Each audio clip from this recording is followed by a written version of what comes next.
Welcome to the Excel Still More podcast. I am your host, Chris Emerson. I'm here to encourage you in your walk with God.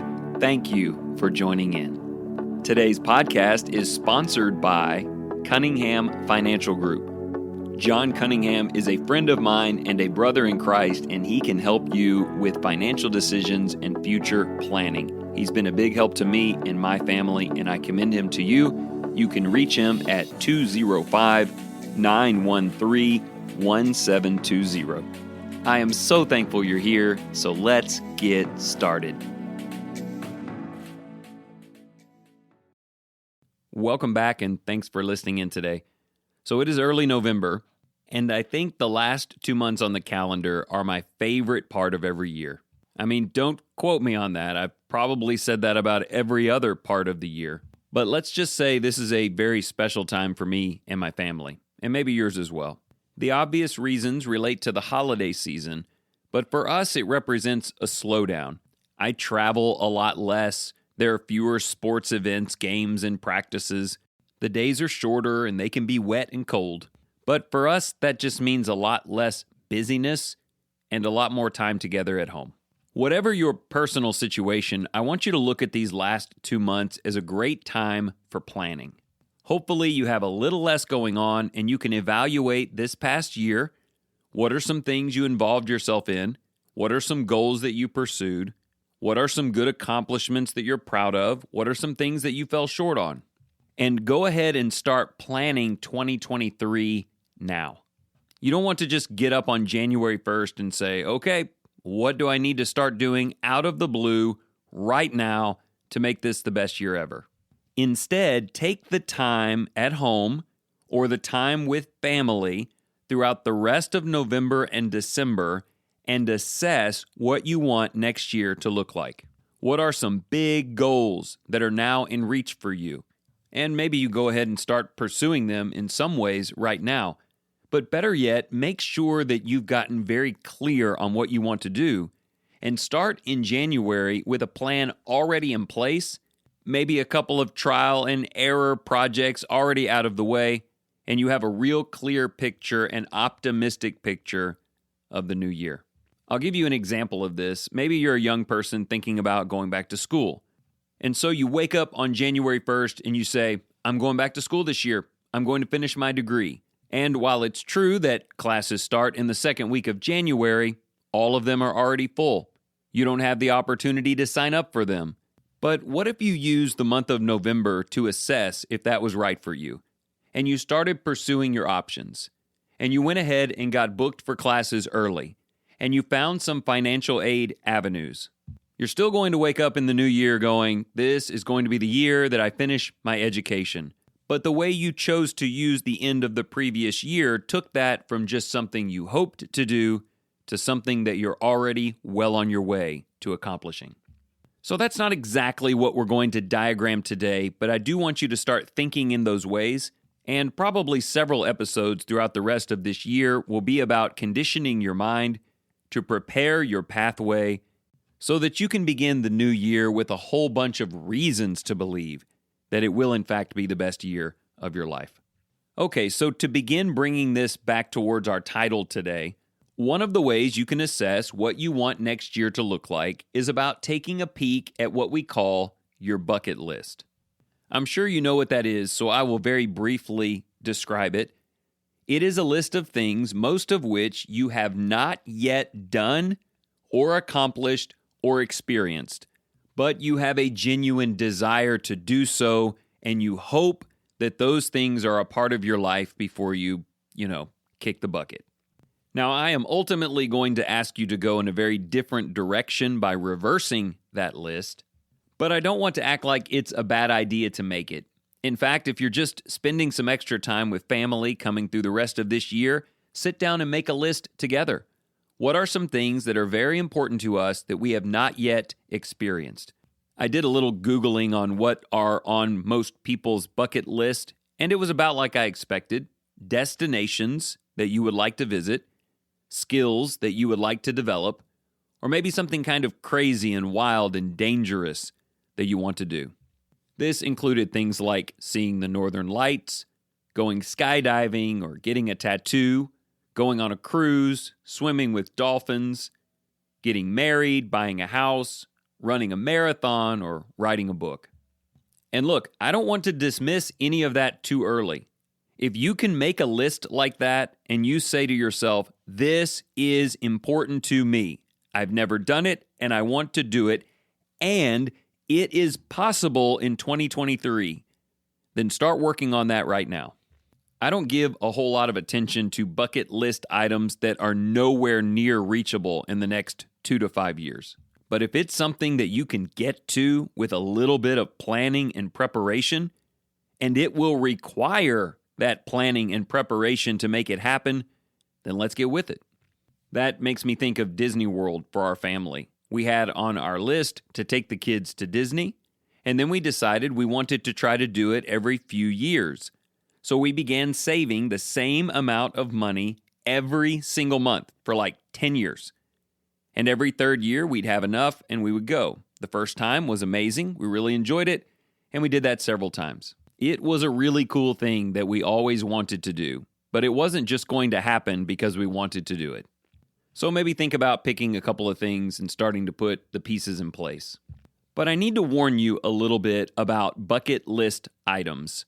Things that you are yearning for, thinking about, watching YouTube videos on, reading articles, and really deciding that that thing could define your life. Don't get upset with me here, but let me be very honest with you.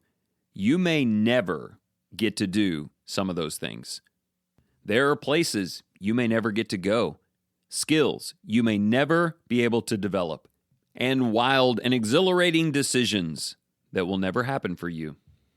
There is a wide list of reasons why it may not happen. I won't make it here. You probably could make that list for yourself.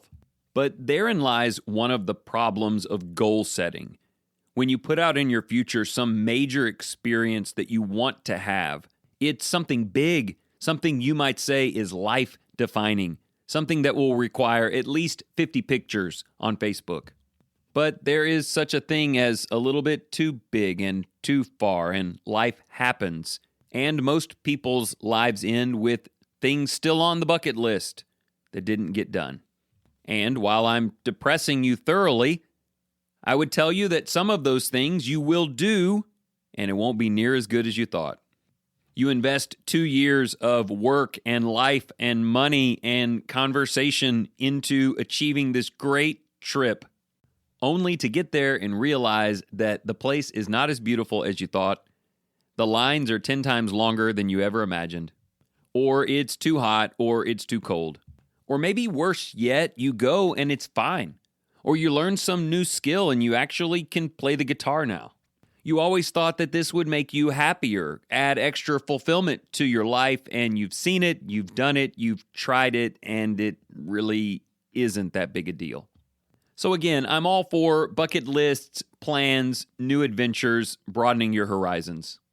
Just remember that the grass always looks greener over there, but it may not be, or you may just not ever get there. Is there any way I can turn this episode into a positive direction? I think so, but in order to do that, we need to not look forward, but turn around and look back.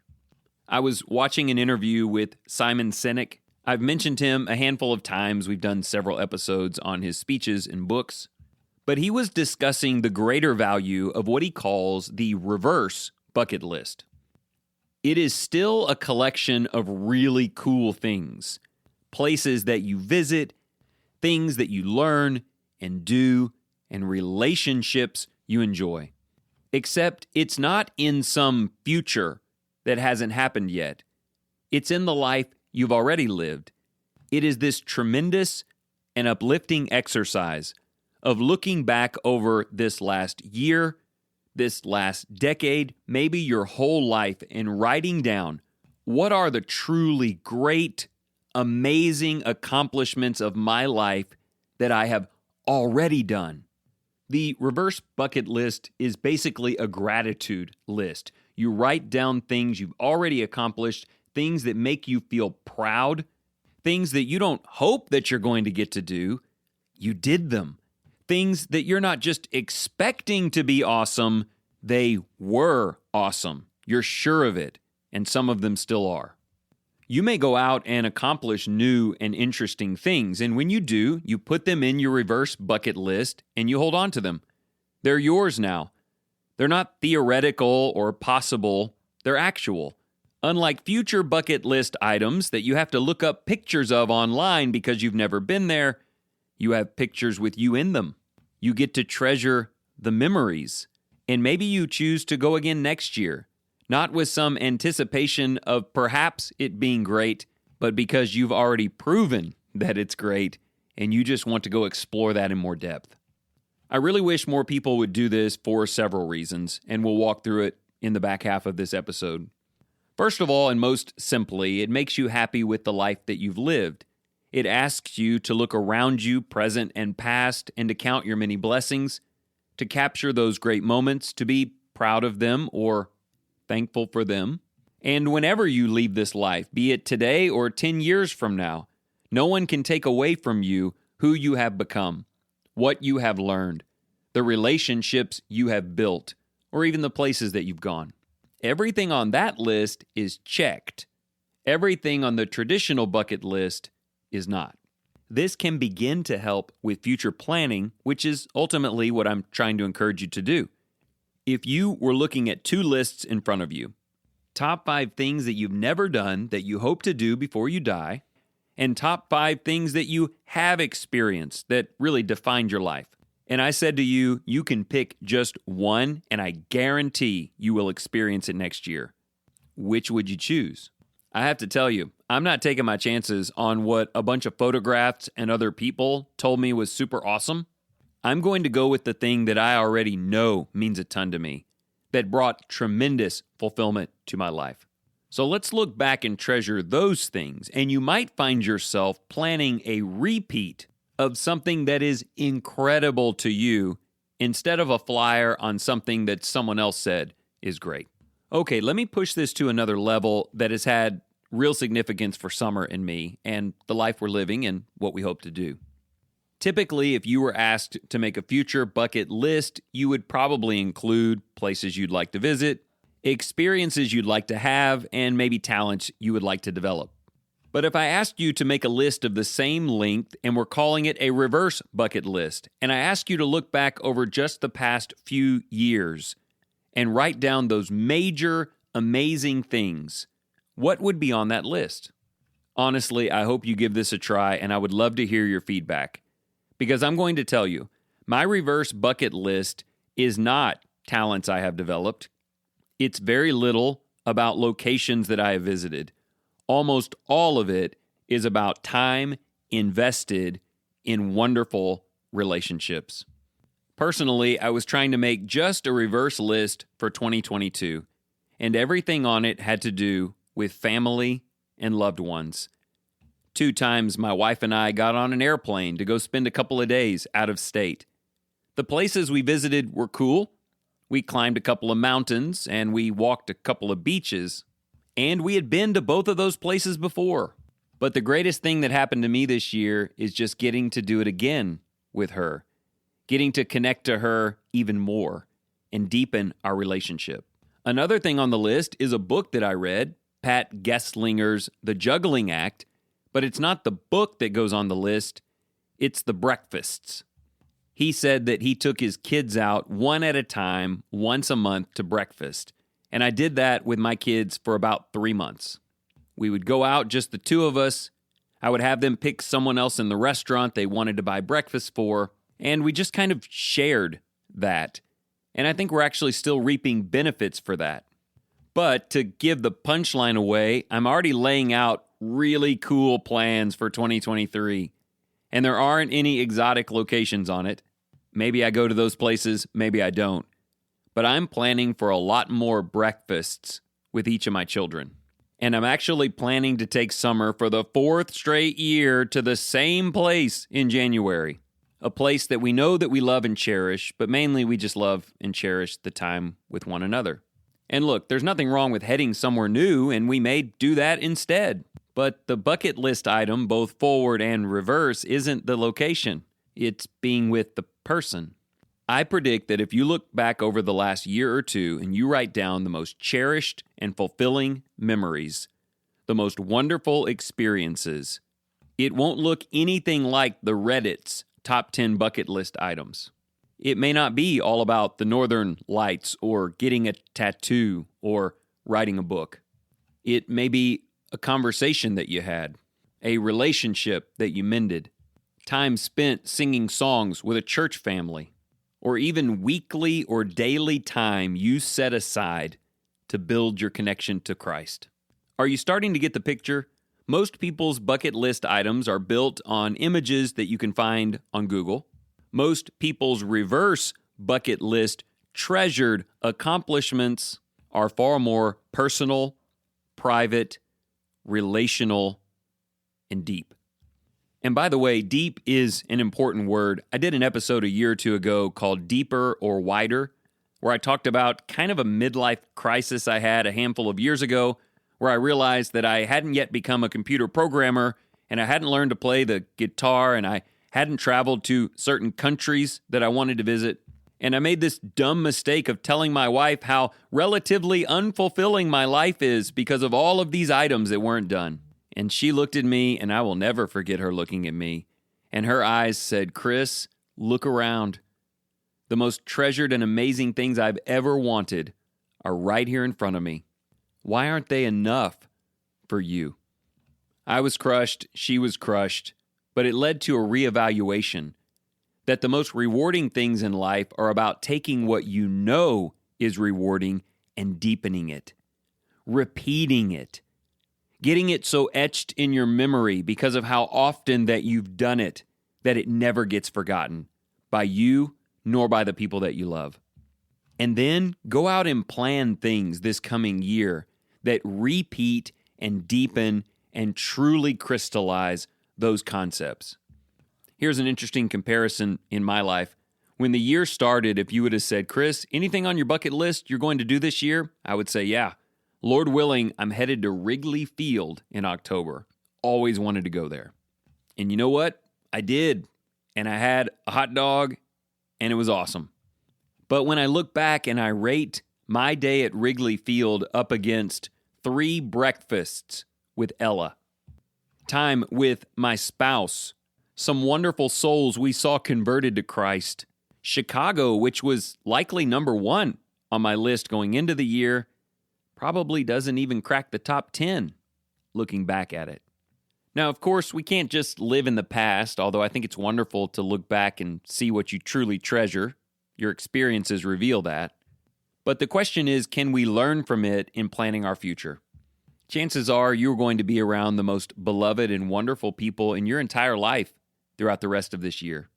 And whether it be family or friends or brothers and sisters in Christ, or your relationship with God, or helping other people build their relationship with God, looking back, those things are greater than any experience or location. So let's live like that. Let's plan for it. Fill 2023 with more depth in areas where you already know the ground is fertile. Don't neglect new experiences.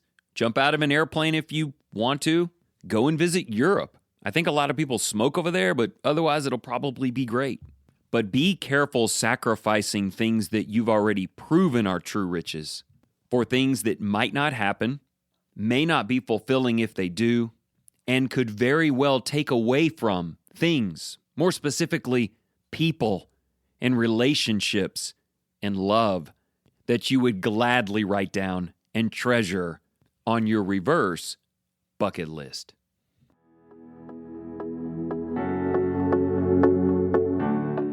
Thank you so much for joining in today. If you enjoyed this program, consider sharing it with your family and your friends. And if you're just in search of deeper Bible study, or you want to share the message of Jesus with the children in your life, remember to go to creationtorevelation.com. This wonderful company, run by Christians, provides beautiful illustrations of Scripture from beginning to end, putting the spotlight on Jesus. And remember this, whatever you choose to do today in the name of the Lord Jesus Christ, excel still more.